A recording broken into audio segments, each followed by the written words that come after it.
So, bin gerade wieder trainieren im Wald, genau. Und mache jetzt diese Übung plus ein paar Kicks mache ich noch zwischendrin.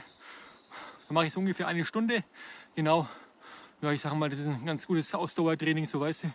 Und das mache ich jetzt jeden Tag, tue ich mir jetzt immer variieren. Immer so Burpees oder keine Ahnung oder irgendwelche Kicks dazu machen.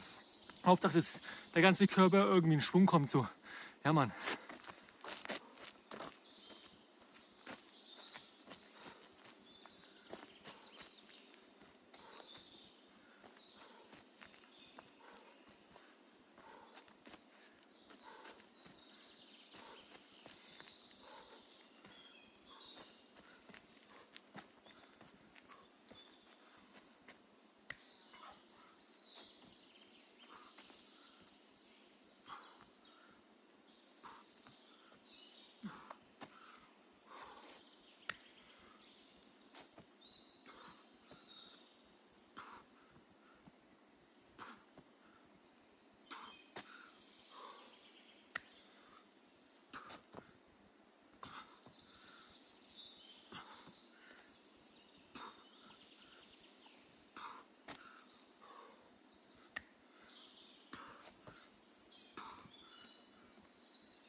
Okay, ich will dich wie immer nicht auf die Folter spannen. Ja, das ist, weißt du, du kannst dir immer irgendwas zusammenstellen, egal was. Und das finde ich auch so unheimlich wichtig, weil so baust du Kraftausdauer auf. Weißt du, wenn du immer so verschiedene Sachen variierst, dann kannst du alles machen. Das ist total scheißegal, Hauptsache irgendwas zusammenstellen. Ja, Mann, peace, ich bin raus. Und bei mir geht es auch weiter. Ja, Mann, habt noch einen schönen Tag und bis gleich. Peace, peace, peace.